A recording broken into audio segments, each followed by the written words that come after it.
ಭದ್ರೇಗೌಡನೆಂಬ ಈ ಪ್ರಣಯ ರಾಜನ ಆಜ್ಞೆ ಎಂದರೆ ಆ ಪಕ್ಷಿವಾಹನ ಆಜ್ಞೆ ಇದ್ದಂತೆ. ಈ ನಾಡಿನಲ್ಲಿ ಎಲ್ಲವನ್ನು ಬಲ್ಲ ಬುಲ್ಲವ ನಾಡೆಂದು ಬಲ್ಲವನಂತ ಹಾರಾಡಿದರ ಅಂಧಕಾಸುರರಾಗಿ ತುತ್ತು ತೇಗುವೆ ಅವರೆಲ್ಲರನ್ನು.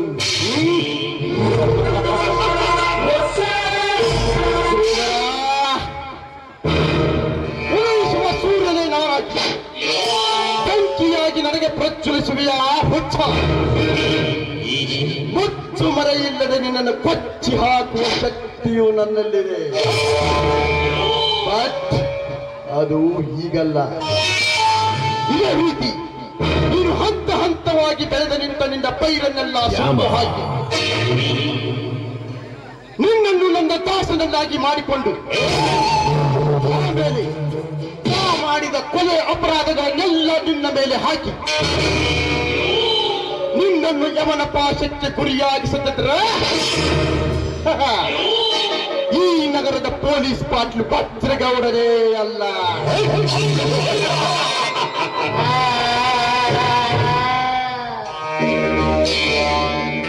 ನಮಸ್ಕಾರ ರೀ ಗೌಡ್ರ, ಕರ್ಕೊಂಬಂದ ನೋಡ್ರಿ ಶ್ರೀಧರಪ್ಪನ.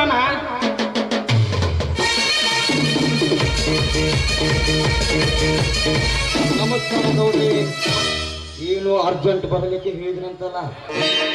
ನಮಸ್ಕಾರ ಬಾ ಶ್ರೀಧರ.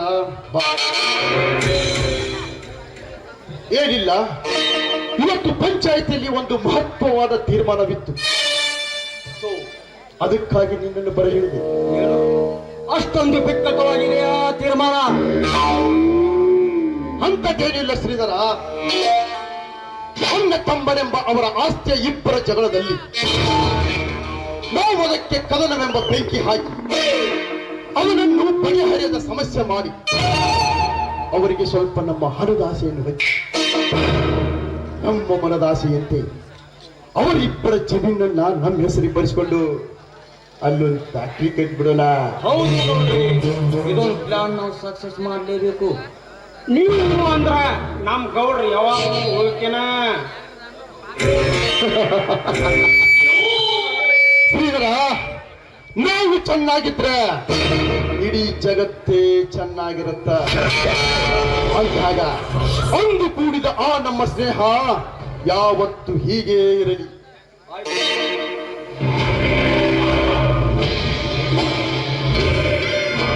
ಗೌಡ್ರೆ ನಮಸ್ಕಾರ. ಬೆಂಕಿ ಹಾಕಲೇ ಆ ನಿಮ್ಮ ನಮಸ್ಕಾರಕ್ಕೆ.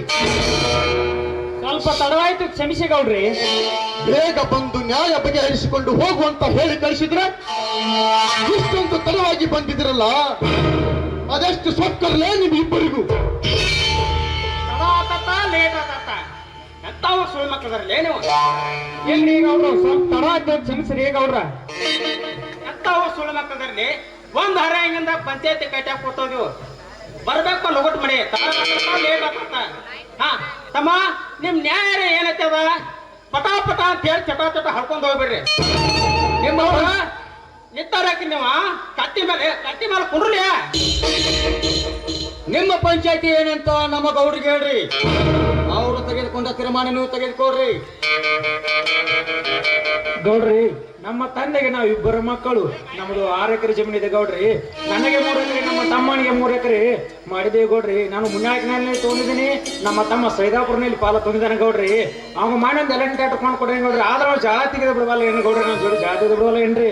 ಸರಿಯಾಗಿದೆ ಇದೆಯಲ್ಲ, ಮತ್ತೆ ನಿಮ್ಮ ನ್ಯಾಯ ಏನ್ ಸರಿ ಇರ್ತೈತಿ? ಕಾರಣ ಇರಾಕ ಬೇಕ.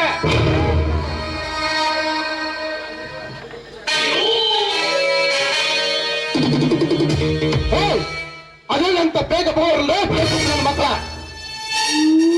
ಅದೇನಿಲ್ಲ ಗೌಡ್ರಿ, ನನ್ನ ಹೊಲದಲ್ಲಿ ಒಂದು ಹುಣಸೆ ಮರ ಇದೆ ಗೌಡ್ರಿ. ಅದು ನನ್ನ ಪಾಲಿಗೆ ಬರ್ತದೆ ಅಂದ್ರೆ ನಮ್ಮ ಅಣ್ಣ ಒಪ್ಕೊಳ್ತಾ ಇಲ್ಲ ಗೌಡ್ರಿ. ಅಂತ ಸುಳ್ಳು ಮಕ್ಕಳಲ್ಲಿ ಬುದ್ಧಿ ಕಂಬಾರ್ತಾರ ಬಾಯಿ ಹೆಸರು ಕೊಂಡಿರೋದ ನಿಮ್ಮ ಮನ್ಯಾಗ ಪಟಕನ ತಗೊಂಡ್ ಕಡು ಬಿಡಬೇಕು ಅದನ್ನ. ನಿನಗೇನು ಸ್ವಲ್ಪ ತಿಳಿದಿಲ್ಲ, ಸುಮ್ಮನೆ ನಿಲ್ಲು. ಕತ್ತಿಗೆ ಹಾಕಬೇಕು ಕಾರವಾರು. ಹಣ್ಣಿನ ಫಲ ಕಡಿ ಅಂತೀಯ ಹುಚ್ಚ. ಏ ಅಜಯ್ ಅಂಡ್ ವಿಜಯ್, ಇಬ್ರು ನಾನು ಹೇಳ ಕೇಳ್ತಿರ್ತಾನೆ. ಕೇಳ್ಬೇಕಂತ ನಿಮ್ಮ ಹತ್ರ ಬಂದಿದ್ದೇವೆ ಗೌಡ್ರಿ. ಹಾಗಿದ್ರೆ ಕೇಳಿ, ನಿಮ್ಮಿಬ್ಬರ ಮಧ್ಯದಲ್ಲಿ ಬೆಳೆದ ಆ ಹುಣಸೆ ಮರ ನಿನಗೂ ಬರೋದಿಲ್ಲ, ನಿನಗೂ ಬರೋದಿಲ್ಲ. ಅದನ್ನ ಕಟಾವ್ ಮಾಡಕ್ಕೆ ಮೊದಲೇ ಆಗೋದಿಲ್ಲ.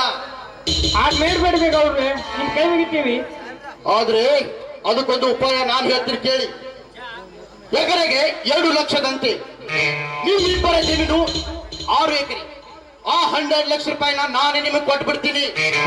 ಅದನ್ನ ನನ್ನ ಹೆಸರಿಗೆ ಖರೀದಿ ಮಾಡಿ ಕೊಟ್ಟು ಬಿಡಿ. ಇದೇ ನನ್ನ ಅಂತಿಮ ತೀರ್ಮಾನ. ಆಗ ಮಾಡ್ಬೇಡಿ ಗೌಡ್ರಿ, ನಿಮ್ ಕೈ ಮುಗಿತೇವೆ. ಸಾಧ್ಯವಿಲ್ಲ. ನಮ್ಮ ಗೌರು ಕೊಟ್ಟ ತೀರ್ಮಾನವೇ ಅಂತಿಮ ತೀರ್ಮಾನ.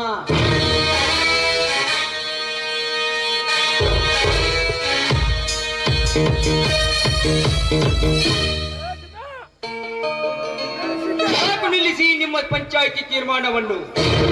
ಅವರ ಆಸ್ತಿ ಜಗಳ ಅವರಿಗೆ ಬಗೆಹರಿಸುವುದು ಬಿಟ್ಟು ಅವರ ಆಸ್ತಿಯನ್ನು ನುಂಗುವ ನಿಮಗೆ ನಾನು ಅವಕಾಶ ಮಾಡಿಕೊಡುವುದಿಲ್ಲ. ನನ್ನ ಪಂಚಾಯತ್ ತೀರ್ಪಿನಲ್ಲಿ ಭಾಗವಹಿಸಲು ಬಂದವ ನೀನ್ಯಾವನಲೇ?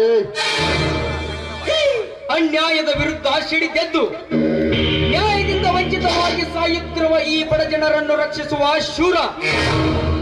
ನಿನ್ನಂತ ಕೊಬ್ಬಿದ ಕೋಣಗಳ ಮದ ಇಳಿಸಲು ಹರಿತವಾದ ಕೊಡ್ಲಿಯನ್ನು ಹಿಡಿದು ನಿಮ್ಮ ರಕ್ತ ಸವಿಯಲು ಬಂದ ನಿಮ್ಮ ತಮ್ಮನೆಂಬ ಗಂಡುಗಲಿ.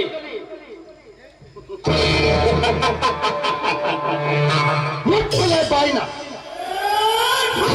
ನನ್ನ ಮನೆಯ ಅಂದ ತಿಂದು ತೀರ್ಪಿನಂತೆ ನನ್ನ ಕಾಲಿ ಅಡಿಯಲ್ಲಿ ಬಿದ್ದು ಬದುಕುತ್ತಿರುವ ನೀನು ನನ್ನ ರಕ್ತ ಚೀಪಲು ಬಂದಿರುವೆಯ ರಾಕ್ಷಸ.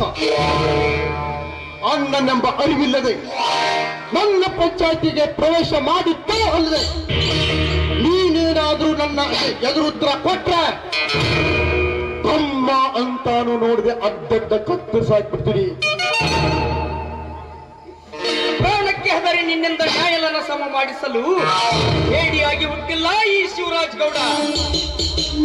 ನಾನೊಮ್ಮೆ ನ್ಯಾಯ ದೊರಕಿಸಬೇಕೆಂದು ತೊಡೆ ತಟ್ಟಿ ಚಾವಡಿಗೆ ಕಾಲಿಟ್ಟರೆ ಮುಗಿಯಿತು. ನನ್ನಿಂದಲೇ ನ್ಯಾಯದ ಕೀರ್ತಿ ಪತಾಕೆ ಹಾರಬೇಕು ಒಂದು, ಇಲ್ಲ ಅಮಾಯಕರ ರಕ್ತ ಹೀರಿ ಬದುಕುತ್ತಿರುವ ಆ ನಿಮ್ಮಂತ ಪಂಚಾಯಿತಿಗಳ ಪಾಪಿಗಳ ಶಿರ ಹಾರಬೇಕು ಒಂದು. ಇದೆ ಇದೆ ಈ ನನ್ನ ಗಂಡುದು. ಏ ಪಟ್ಟ, ಮೈಯಲ್ಲಿ ಎಣ್ಣೆ ಇದ್ದಂತ ಸೊಕ್ಕಿನಿಂದ ಹಾರಾಡಬೇಡ್ಲೇ ಮಗನ. ಯಾಕಂದ್ರೆ ನಾವು ಕಲಿಯುಗದ ಕೌರವರು. ಒಮ್ಮೆ ನಮ್ಮ ಸೈನ್ಯದ ಬಲ ನಿಮ್ಮ ಮೇಲೆ ಬಿದ್ದರೆ ತೀರಿತು. ನಿಮ್ಮಂತ ಧರ್ಮದ ಪುಣ್ಯಗಳು ತಮ್ಮ ಕಣ್ಣನೆ ಕಳೆದುಕೊಂಡು ಸುಣ್ಣದ ನೀರು ಕುಡಿದ ಕೋಣನಂತೆ ಓಡಾಡಿ ಸತ್ತು ನಾಮರಾಗಿ ಸತ್ತು ಹೋಗುರಿ ನಮ್ಮ ಕೈಯಲ್ಲಿ. Be careful. ಚೋರನ ಹೇಳಿ ಬುದ್ಧಿಯ ಬೆಲೆ ಗೊತ್ತಿಲ್ಲದ ರಣ ಹದ್ದಿನಂತೆ ರಕ್ತ ಮಾಂಸ ನೋಡುವ ನಾಲಾಯಕರು ನೀವು. ನನಗೆ ನಿನ್ನಂತ ವೀರ ಪುರುಷರು ಗೊತ್ತು, ಕಲಿಯುಗದ ಕೌರವರು ಗೊತ್ತು. ಶಿವಣ್ಣ ಗಮನ. ಇವನು ಗಂಧದ ನಾಡಿನಲ್ಲಿ ಬೆಳೆದ ಗಂಡುಗಲಿ ವೀರ. ನಿಮ್ಮಂತವರನ್ನೆಲ್ಲ ಒದ್ದು ಬುದ್ಧಿ ಕಲಿಸಲೆಂದೇ ಸದಾ ಶಟು ಹೊಡೆಯುತ್ತ ಪುಂಡವನು ಇವನು.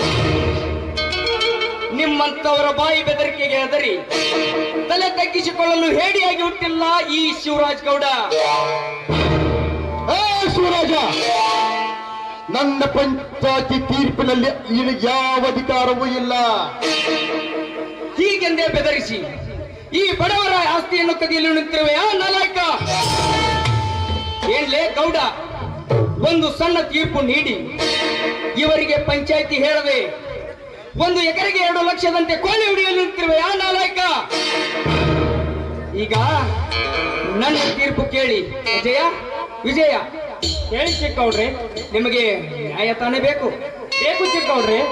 ಹಾಗಾದ್ರೆ ಕೇಳಿ, ಇಲ್ಲಿ ಸಮನಾಗಿ ಹಂಚಿಕೊಂಡಿರುವ ಆ ನಿಮ್ಮ ಹೊಲವನ್ನು ನಿಮ್ಮ ಭಾಗದ ಕಡೆ ನೀವು ಊಟ ಮಾಡಿ. ಆದರೆ ಇಬ್ಬರ ಮಧ್ಯದಲ್ಲಿರುವ ಆ ಹಣ್ಣಿನ ಮಡವನ್ನು ಯಾರು ಕರೆಯಬೇಡಿ. ಮೊದಲನೆಯ ವರ್ಷ ಹಿರಿಯನಾದವನು ನೀನು ಅದನ್ನು ಬೆಳೆಸಿಕೊ. 2ನೇ ವರ್ಷ ಕಿರಿಯನಾದವನು ನೀನು ಅದನ್ನು ಬೆಳೆಸಿಕೊ. ಹೀಗೆ 1 ವರ್ಷ ನೀನು 1 ವರ್ಷ ನೀನು ಬೆಳೆಸಿಕೊಂಡು ನಿಮ್ಮ ಹೊಲದಲ್ಲಿ ನೀವು ದುಡಿಮೆ ಮಾಡ್ರಿ. ಇದೇ ನನ್ನ ಅಂತಿಮ ತೀರ್ಪು. ಇದಕ್ಕೆ ನಮ್ಮ ಇಬ್ಬರ ಒಪ್ಪಿಗೆ ಇದೆ ಚಿಕ್ಕಗೌಡ್ರಿ. ಹಾಗಿದ್ರೆ ಬನ್ನಿ ಹೋಗೋಣ. ನಡಿ ಚಿಕ್ಕಗೌಡ್ರಿ.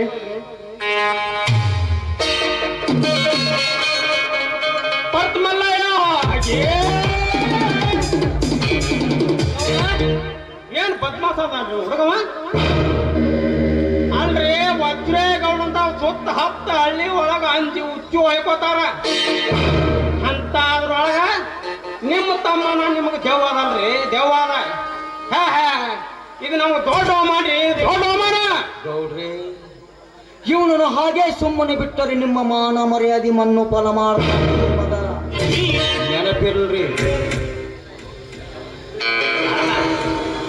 ಹೌದು ಶ್ರೀಧರ, ಈ ಕಾಲಿಗೆ ತೊಡಕುವ ಬಳ್ಳಿಯನ್ನ ನಮ್ಮ ಕಾಲಿಗೆ ತೊಡಕಾಗುವ ಮುನ್ನವೇ ಕತ್ತರಿಸಾಕ್ಬೇಕು. ಹಾಗಾದ್ರೆ ನಾನು ವಿಚಲಿತನಾಗುವ ಮೊದಲು ಇದಕ್ಕೊಂದು ಮಾಸ್ಟರ್ ಪ್ಲಾನ್ ಹಾಕಲೇ. ಬರ್ಲೇ ಹಾಗಾದ್ರೆ ಹೋಗೋಣ. ಅರಸು ಬಾರ್ಕ ಅಲ್ಲೇ ಬಾರ್ ಅಂಗಡಿಗೆ ಹೋಗಿ AC ರೂಮ್ನ್ಯಾಗ ಕುತ್ಕೊಂಡ ವಿಸ್ಕಿ ಕೊಡ್ಕೋತ ಒಂದು ಪ್ಲಾನ್ ಹಾಕಿ ಬಿಡೋಣ. ಯಾರಿಗೆ ಅವ್ರ ಹೋಗ್ಯ